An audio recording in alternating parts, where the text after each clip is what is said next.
Hello, my DevNation friends. Welcome to another Tech Talk. And today, if you like Quarkus, if you like web frameworks, today the talk is for you because we have a very special guest. I'd like to ask my friend Stéphane Pardo, straight from Nice, I suppose.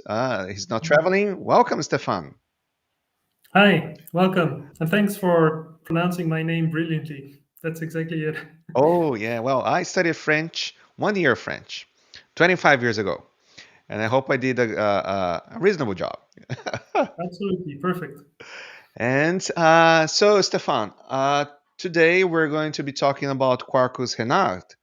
And I know that we have some Quarkus. We already have panache, which is a French word. We have Renard, which is a French word. And I can see a pattern there. And maybe you're involved in this. So, can you tell us why Renard? Yes, there is indeed a pattern. This is both our projects that I started, and I guess I'm pretty bad at finding names. And then at some point, I find a name that sticks in my head, and it doesn't leave anymore. And for this one, I found the Renard name, which is a female fox, because I thought the what I was working on was a web framework which was trying to be smart and cute and clever. And when I thought about these qualities, then I thought about a fox, and female foxes are, that's my opinion, I find them cute and smart and clever and agile. And so that's the thing that stuck in my head, and that's where that's why it stuck. Mm-hmm. Oh, yeah, good qualities for a web framework, right? Yes. All right, so let's see what we have with how amazing it is, how amazing Quarkus Renard can be, and I'll leave the stage to you. So today, live from Nice, France, and Cary, North Carolina, welcome to DevNation. Thank you. So let me start the slides. I'm here to show you Quarkus Renarde, which is an old school web framework, but modernized and running on Quarkus. So what is it exactly? So I do mention panache. People ask me this question a lot. Why are some extensions named after French words? And that's because we have a lot of French developers working on Quarkus, and some of them just have this coming in mind. So what is it really? It's a web framework. It's very old school. It's not at all modern in the sense of the current way of doing web frameworks where everything is on the client. This is really something that is more akin to Rails and Play One with a you know what I mean attitude. We want the framework to let you do things as easily and short and concisely and intuitively as possible. It doesn't get in the way. It tries to help you always to what you want with a minimum of ceremony. And to that end, we use a lot of existing Quarkus features, like the server-side templating that we have with Qt. We use persistence with Hibernate ORM or reactive with Panache, which help you a lot cut down on ceremony as well. We use JAX-RS and REST-easy reactive, but something very enhanced that allows you to write your controllers and endpoints much easier. We make it very easy to deal with URIs, URLs, and redirection, etc., which is very important in web frameworks. We also use WebJars to allow to help you get client-side dependencies such as Bootstrap, jQuery, whatever you name it. We use WebJars so that you don't have to download them and package them in your application. And we also have a lot of security integration with JWT, OpenID Connect, and WebAuthn, fingers in the nose that we try to make it as easy as possible. So Qt, I don't know if you're familiar with Qt, but this is something that is in Quarkus that has been in Quarkus for a while already. It's a way to do server-side templating, but it's not just Qt and something that, because Qt is already more than 2 years old. There's been a lot of new additions to Qt lately, and this is very interesting to show, such as global variables with type checking, simpler tag arguments, type arguments, a lot of user experience progress, and we'll show in the demo integration with VS Code. And when I talk about JXRS++ and REST-easy Reactive++, this is because we have much simpler endpoints with a lot of convention, such as your get methods don't need to be annotated with get, because this is the default annotation if your method is public. Whenever your method is annotated with put, post, delete action, then by default we add the transactional attribute annotation. We also have implicit path annotations, and all this you opt in by extending a base class called controller, which allow you to get all these benefits for free, and a lot of methods as well that come from this base class. Whenever you're in a controller and you call another endpoint method, then instead of actually calling the method, it will trigger a redirect to this method, which is very handy to cut down on ceremony, because there's a lot of redirects going on when you do a web framework. And if you don't want to do a redirect and you just want to obtain a URI, then we have a special method called router.getURI, to which you pass a method pointer to obtain the URI to this method. This is something, if you've done JAX-RS before, and you will know exactly what I mean, because this is much simpler than the existing alternative of using reflection to get URIs. In templates, you also need to get URIs. So you have a special template, which is whenever it starts with URI column, then class.method, then you can point to the method you want to get the URI and pass the arguments directly there. It will build the URI for you. We have delayed validation for richer validation, which is something I will show.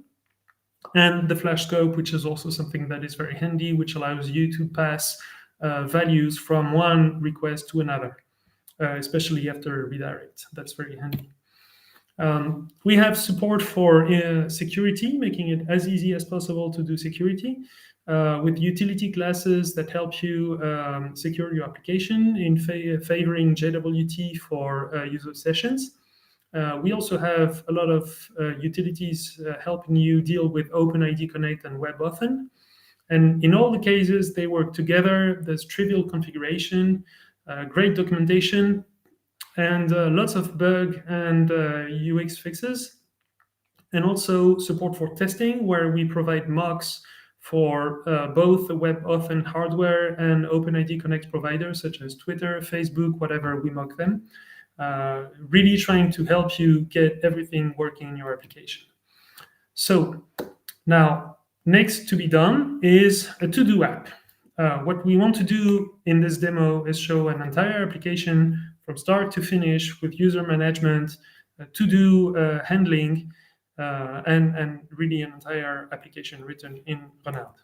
So, as I said, this is, maybe I didn't mention it, Renarde is a Quarkus extension. So the only thing you need to do is, when you create your Quarkus application, is to import the Quarkus Renarde extension, which has a few other options, such as OpenID Connect, OpenID Connect Test, which with the mocking, etc.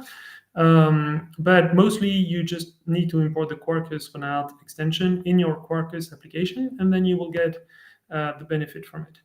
So when you create your Quarkus application, which we started here, I have a Quarkus application with a Renarde extension and a bunch of other dependencies, such as Postgres. I'm using Postgres, I'm using WebAuthn, OpenID Connect, etc.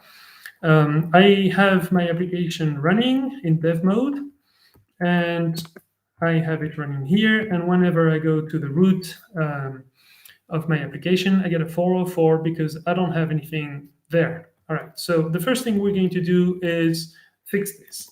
We're going to go in our source folder, and there's a lot of convention in Renarde. So here I'm going to create a class called application in the REST package, and I want this class to be a controller. So I make it extend controller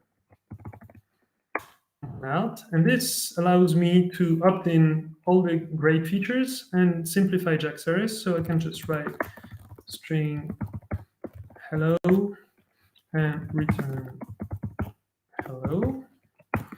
And this will define a URL starting with application/hello, which returns this. And I can go back here and test it. I hit reload, and you can see that at some point I have this application/hello appear. So I can try it, application hello, and I have my endpoint. All right. This is cool, but this is not exactly what I want. This is the default path, but you can override it. And I want here actually to make it so that this happens at the root. So I go back here, and I'll reload my application. It takes a bit of time. Normally, hot reload is really fast on Quarkus, but in this case, I actually have a lot of OpenID Connect configuration going on. And these hit a few endpoints going and querying Twitter and Facebook about configuration. So this is a bit slower than usual, but normally it should go like a few milliseconds for reload. So you can see here the root of my application is this. Now I want to make this a bit more complex. So I actually want to return a template instance. I want to be able to return a template. Call this the index, and here I want to be able to say I want a web page. Okay, so I'll use Qt and use check template, which is the way that we define type-safe templates in Qt. And by convention, we put this in a nested static class called templates. And here, every method that is public static native and returns a template instance is going to be a template, and this is how we define the. Why am I not? Should be. Oh no. Me. Well, okay, never mind. Yeah, that's the problem. Using the wrong key binding. So template instance here, this is how I define that I have a template and that it doesn't take any parameters. Here I have a quick fix that I can use to create this template class. By convention, it's going to be in a folder called application with the class name and then the name of the method.html. But this is not really what I want. What I want here is to be able to include, main.html, which is my main template, and then I'm going to pass a few parameters to it, such as the title. Hello. This is going to be the title of my page, and this is going to be the body. So if you follow this link, you can see that we defined here the main template, which will insert the title and create an HTML document with a bunch of stuff coming from like Bootstrap, that comes from the WebJars, which is something that we define here as a dependency. We depend on Bootstrap icons, and Quarkus WebJars locator that allows us to get all these CSS and JavaScript dependencies automatically downloaded and packaged in our application. And then I have a little bit of a menu and a little bit of Qt template that if I have a message, then I'm going to show it, and otherwise I'm just not going to do anything. So here I have my template. It's called index, and what I need to do here is return this template. So we do templates, index, and this is what I return. And now if I go back here and I hit reload, I should have my application. All right, well, it's a bit big.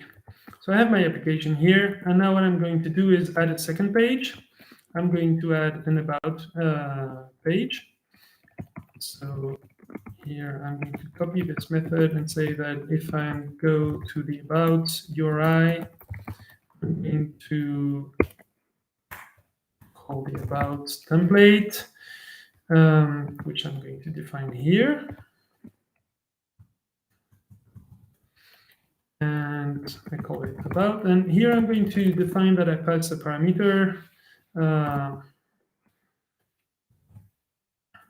Param, I don't really have a good name.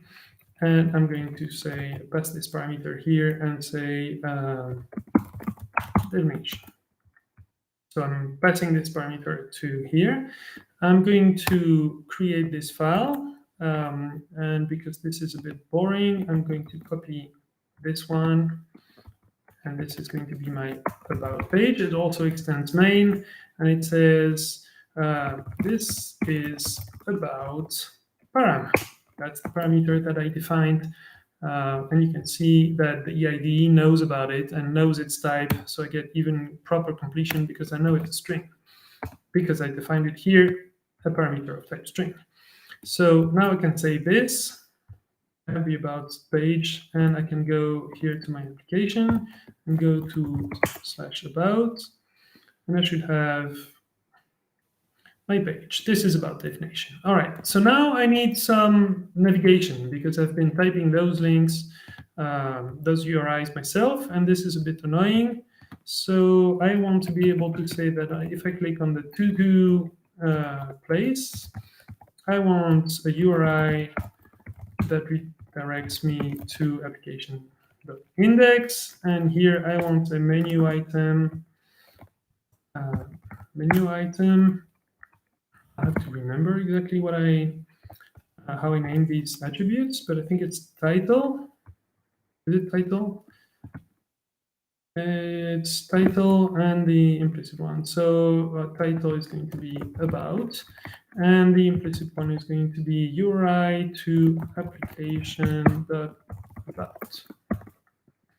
So this is a tag from Qt, and you can see if I click there, I go, and you can see that all the files.html in the tags folder are automatically created as tags that you can include in other places. This allows for great composition in your templates. And let's go back here and hit reload, and I should have a menu.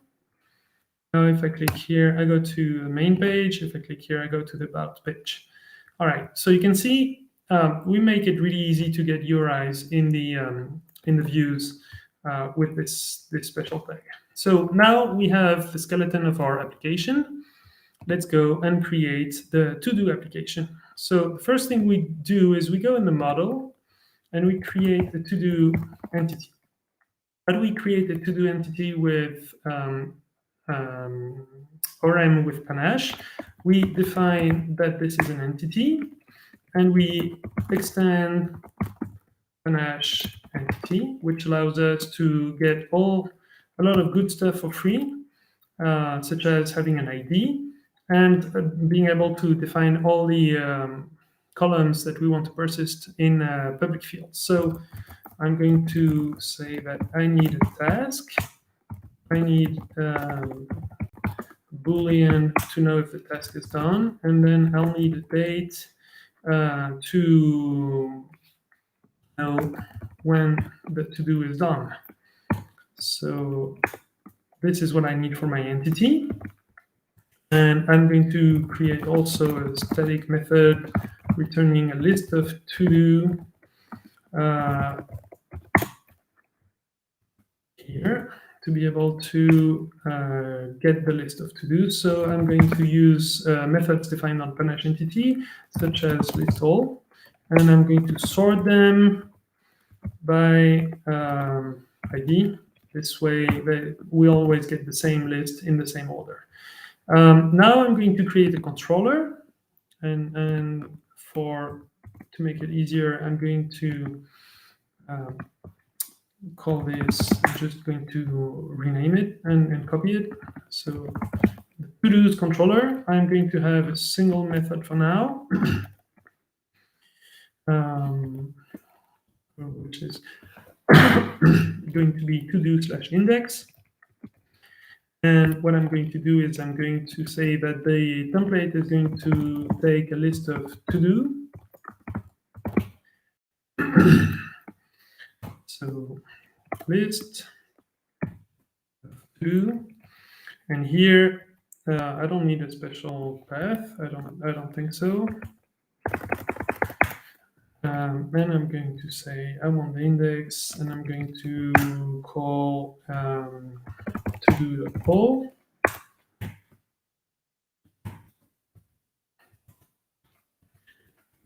I'm going to pass them to my template here. All right, so I've done my controller. I have an index template that I need to create that takes a list of to-dos. So let's do this. Here, I'm going to copy the about template. That's going to be fine. Good start. This is going to be my to-dos page.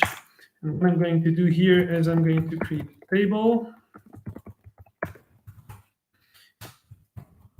And I'm going to have a first row with the headers. I'm going to have the ID. Then I'm going to have the to-do. Then I'm going to have actions. Right? So it's good to have action. Now I'm going to iterate for to-do in to-dos. For each to-do that I have, I'm going to create a row with 3 cells. I'm going to show the ID, to-do.id. Then I'm going to show to-do.task, for instance. And let's start with no action. So I'm going to display a to-do list. I have everything to display it. Now I need to add a link to this in the menu. So to-dos. Here it's on to-dos.index. Go back here.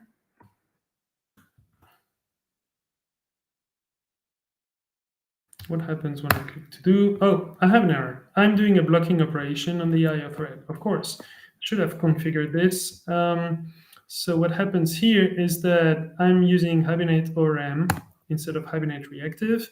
And so I need to add the blocking annotation here to say that I'm using a blocking framework. And this is then going to be fine. I should define this on the package, but it doesn't matter. So here I have a list of to-dos, but it's desperately empty. So what I do usually in this case is I add a file called startup.java, which is going to be application scoped bean that is blocking, and I'm going to define a method startup, which is going to be called startup. And the way we do this on Quarkus is that we make it observe the startup event from Quarkus. And this is going to be called at the start of Quarkus. Now I'm going to create a new to-do with a task called content-definition. And this is going to be done. I've started this. And when was it done? I'll say done date equals new date from util. And then I'm going to persist this to-do. I'm going to create a second to-do. And I'm going to make this one not done yet. Do the DevNation Talk. Because I'm going to create some persistence, I'm going to say that this is transactional, because this is not a Renarde controller, so it's not automatic. So this should do the job, and now at startup, I should have automatically created a set of to-dos. which should show up here. All right, but here I don't see that one of them is done and when it was done. So let's go and improve the rendering of this. What I'm going to do here is that if to do done, then I'm going to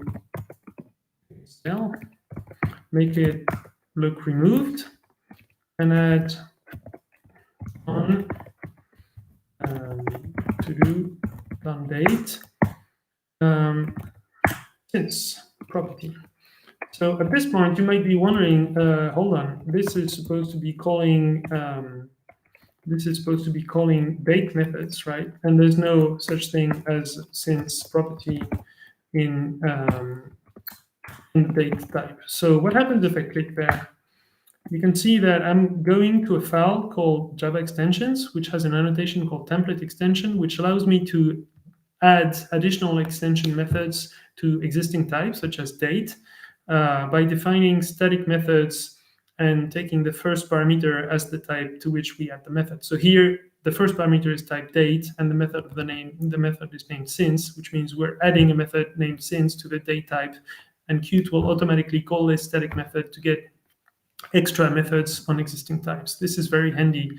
And in this case, we're going to use this. So let's go back to the view, hit reload. And now you can see that one of them has been done moments ago. All right, so we can display to-dos. Now, I'd like to be able to add to-do. So I'm going to have an action, and I'm going to add here a form,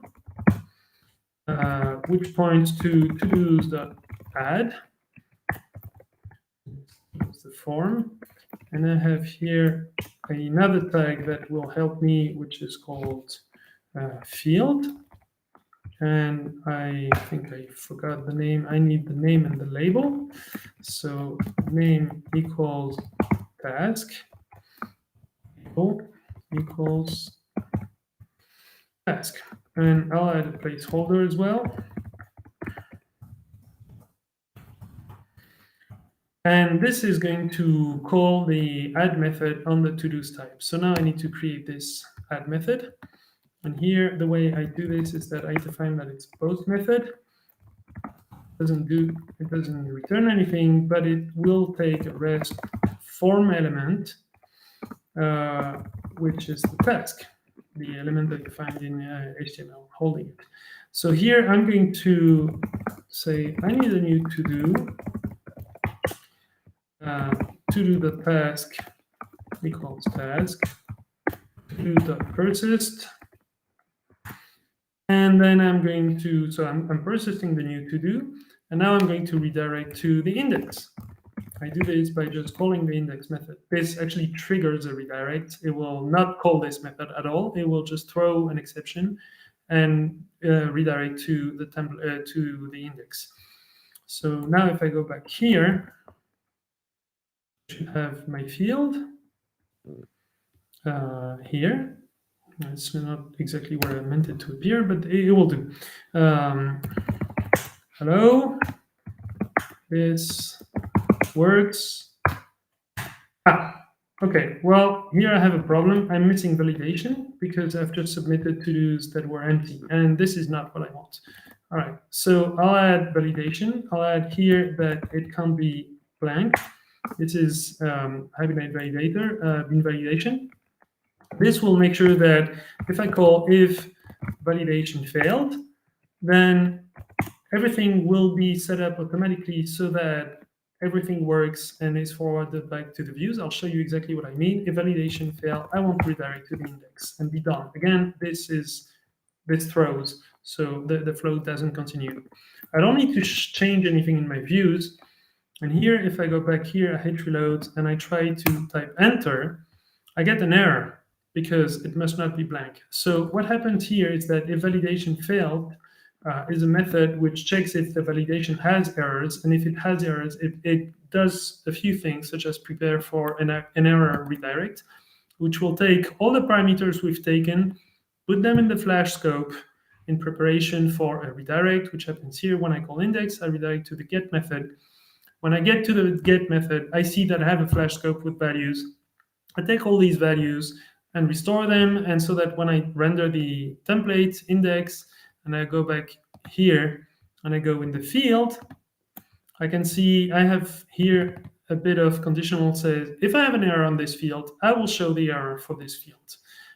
This allows you to do validation very easily and pass all the validation errors that you need to your views. So now let's add a few more actions. I'm interested in two actions here. I want to be able to delete a to-do. So I'm going to add a new form. Well, let's do it like this. To delete to-do.id. And I'm going to make a button.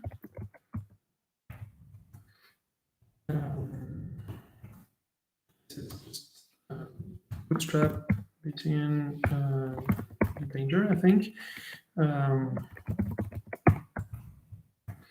Right.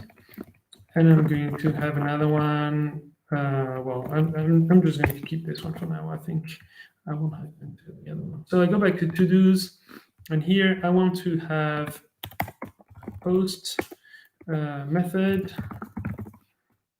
delete and rest path. I'm going to put it on the path. This one. Long ID. I want to take the to-do ID. So to-do find by ID here. I'm just doing a find by ID, and I'm going to call a method called not found if null to do, which will throw an 404 if the to do doesn't exist. And if it exists, then I'm going to delete it, and I'm going to flash a message, add a message to the flash scope saying the gym. And then I'm going to redirect to the index. This is what happens when I hit delete. All right, so let's go back to the view, hit reload. Now I have here an action that allows me to delete items. And I can still add them and delete them. All right, so it works. So you can see it's fairly easy to define actions, model, controller, the views, everything falls into place. But now I have this to-do application, and I'd like to secure it and make it possible to have users register on the application and verify that they have a set of to-dos which belong to them. So to that end, I have here an entity called user, which has a bunch of properties such as username, first name, last name, password, email, confirmation code, and a few methods such as find by username, find by confirmation code. And I have a login application, which allows me to do a number of things. I'll have to show you the UI for this maybe first. So I'll go here and I'll show you that I have here a login page, and I'm going to add this to the menu. So in the main HTML, I'm going to have a login page here. A link to the login. Oops.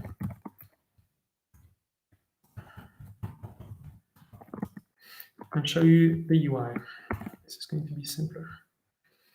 So here, if I go to the login page, then I have two options. I can either log in by username and password or register and verify an email. So let's see what happens here. This login page, what is it exactly? It's pretty simple. We have two forms, one that calls the toLogin method on the login controller and passes username and password, and the other one calls register by email. So what do those do? If I go to the login controller, I have here the login view, and if I call do login, I pass it a username, which cannot be blank, and a password. I verify, I do validation verifying that the password has been set. If the validation failed, then I go back to the login form. If not, I find by username. If I don't find it, then I say that the username is wrong. If I do find it, I will verify using bcrypt that the password matches the encrypted password. Well, not encrypted, but hashed. And if it failed, I go back to the login page. And if it doesn't fail, then I do a redirect using the getURI API to obtain a URI to the application index page. And I set a new cookie asking Renarde to make a user cookie for this, which is a JWT cookie, which will allow me to log in. So here I'm going to create a user.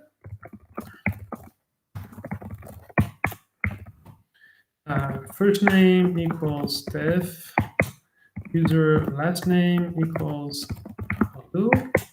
User email equals Steph@fair. User password equals bcrypt util hash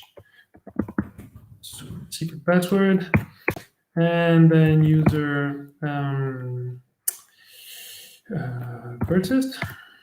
And I'm going to say this user. I'm going to be able to say that the owner of this to-do is my user, because I want this to belong to this user.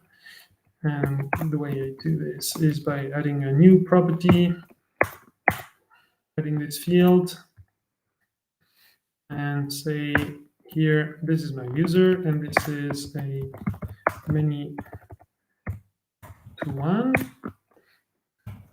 This is the relation I have. And I want to be able to then display only the to-dos from this user. So I'm going to change a bit my query here and call list, which takes a query by, this is the query, this is the sort, and these are the parameters that I want to pass. So I want to query by user and all those that match this user. And I have to adapt my to-dos controller, saying that here I want to be able to say that this is a controller which has a user of this type. This allows me to get a bunch of very interesting operations, such as getting the current user. Pretty useful. Oh, not this one. Get user. And here I'm going to say that when I add a new to-do, I'm going to remember the user. And now I'm going to here do another thing, make it blocking so that I can go in the main template and display the user. Let's go back here, main template, and I'm going to say that here I'm going to display the user. I'm going to do this here, user, index, current user. So let's go back. Oh no, I can do a conditional here as well. I want to be able to say that if I don't have a user, I don't want to be able to add the link to the to-dos page. So if I have a user, I want to be able to do to go to the user page, to the to-dos page, and also to be able to log out. And if I don't, I want to be able to log in, and then I close my if.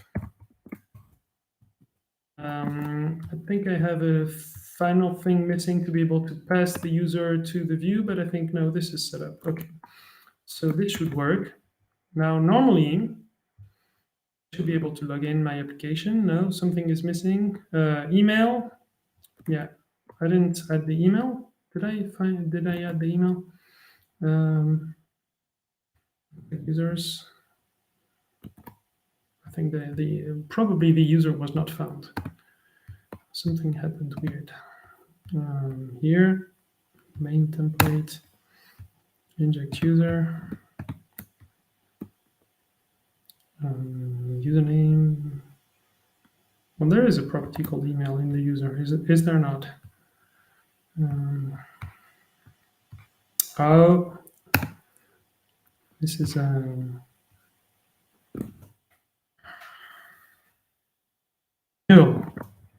Did I forget to set it?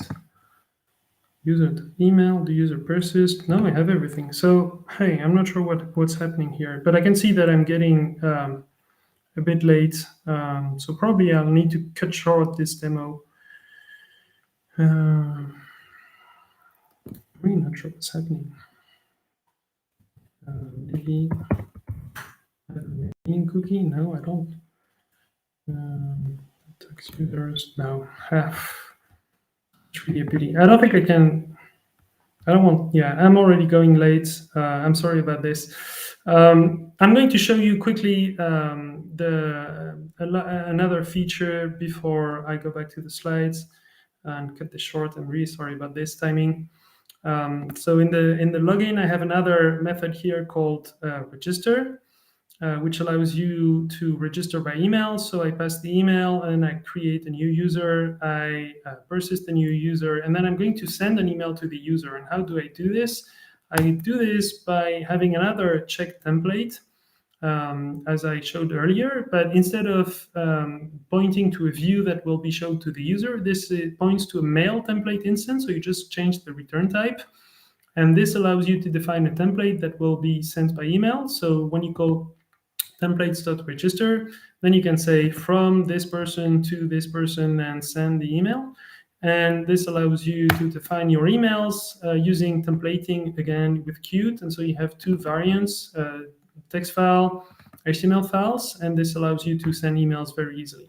I'm really sorry about this demo not working. I don't understand what happened, but I'm already, so I'm going to skip this. And I'm also going to skip showing you OpenID Connect and WebAuthn.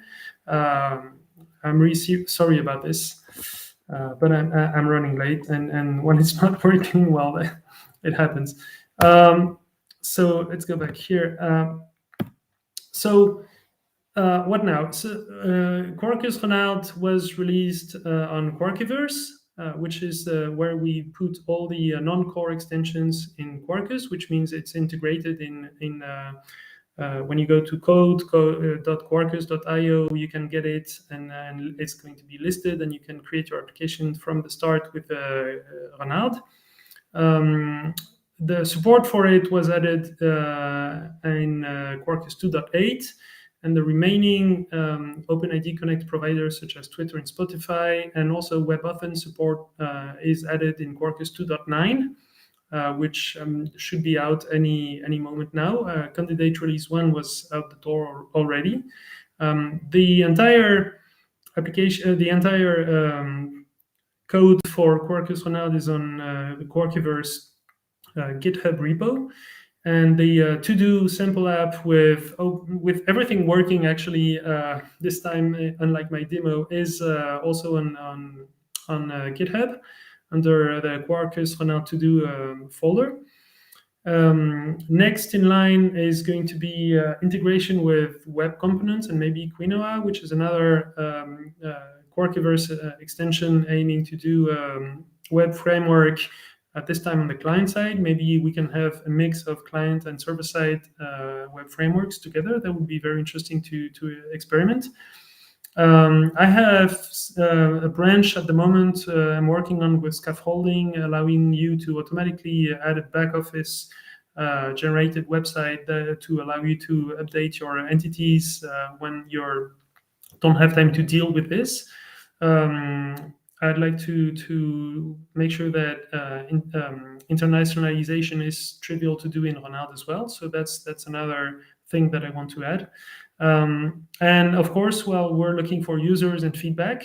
So contributors would be even better. But even then, it's already something that has two real applications ported to it, and several users looking at it. So it already has a lot of features, but it's still early on. So don't hesitate to try it out and tell us what you like, what you don't, and tell us if you want to change anything or bring it to a different direction, if anything is missing or what. We would really like some feedback about this. And I'm going to hand it back to you, Edson. I'm sorry I ran over late and the demo fizzled at the end, but sometimes it happens. Yeah, that's how we know it's a live demo. And don't worry, content was great. We're happy to have you here. And my first it's the first time I'm seeing Renard, and my impression is that whoa, it looks super productive. So yeah, yeah, kudos on the great work. And we do have questions, and actually some of them I was wondering myself. Let me try to see here on the list. And so the first question is from Daniel. So if I understood correctly, the classes have to extend the controller. For endpoints, yes. This is how you opt in to all the magic that we do on top of JAX service. This allows you to have regular JAX service endpoints if you want that will not be touched and will not be magicked. And if you want them to be touched and magicked and opt into the whole magic thing, automatically adding annotations and redirects and all, then you need to extend controller. Ooh, and Bruce has an interesting question. Can templates use JSF? No, no, I don't think you can use JSF. No, no, I'm sure you cannot, but I don't think you want to. Really, the um,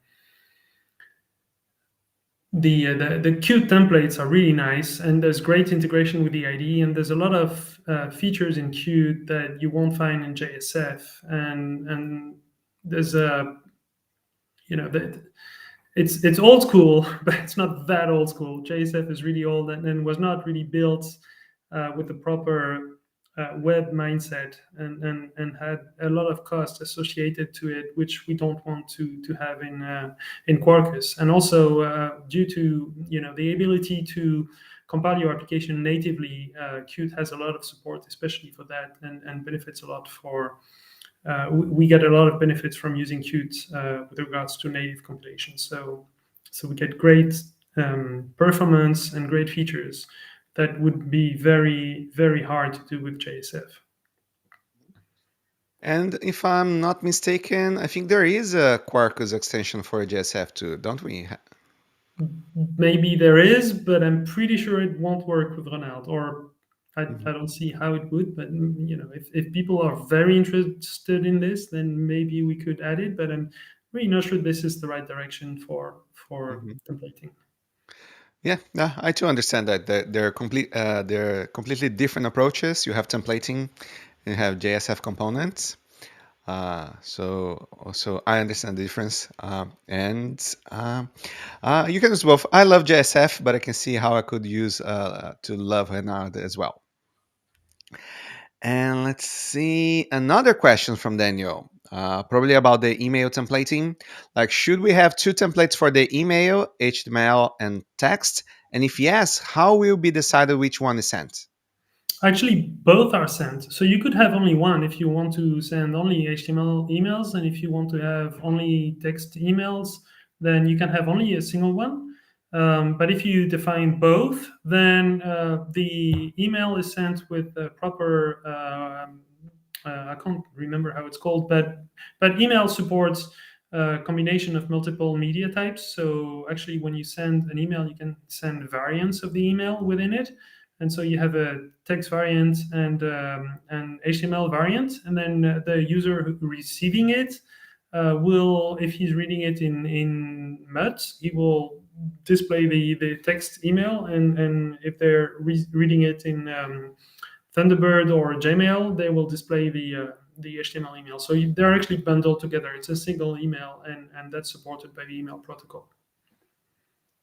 Oh, pretty cool. And Daniel seems to be very interested because he has another question. Like, is there a roadmap to know when internationalization will be integrated? It's something that he really miss, and he needs to support 3 or 4 languages. Well, there's no roadmap per se, but I also need it for porting more applications that I have. I have a bunch of applications running in production for 12 years now, and they're all written in Play One. And I've ported one already to Quarkus with the Renard, and I want to port the other ones. And they do need internationalization as well. So it's definitely on the roadmap. And I know that Qt already supports internationalization. So maybe it's just a matter of documenting it, or maybe there needs to be a bit of glue going on, but I'm sure it won't be hard. So it is on the roadmap, and if it's urgent for you and you try Renard and that's the thing blocking you, then you can also help contribute it, and then we'll it will go faster. But I'm fairly confident that it should not be a lot of work because it already Qt already supports internationalization. Oh, and Daniel is saying, well, glad there is a version 1.0 now because he was waiting for it to use in production. So kudos for the great work. Thanks a lot. Yeah. And I'm trying to see here. I'd like to say hi to DJ Matty. DJ Matty is one of our DevNation champions. He's always here watching the sessions. So hi, DJ Matty. And I think we're out of questions.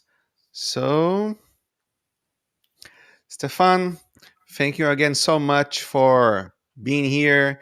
You always super welcome and super helpful when we ask you to present some of the great stuff that you're doing. And let me put your screen here showing the Renard. Is that the official logo? This Yes, a box? friend of mine did it. It's I really like it. Hmm. Cool. So thank you very much. Thank you all of our for our DevNation attendees, viewers. You're super welcome here, just as Stefan is welcome here to present. And I'd like to thank you for all and see you soon in our next DevNation offering. Thank you very much. Thank you for coming. Take care. Bye.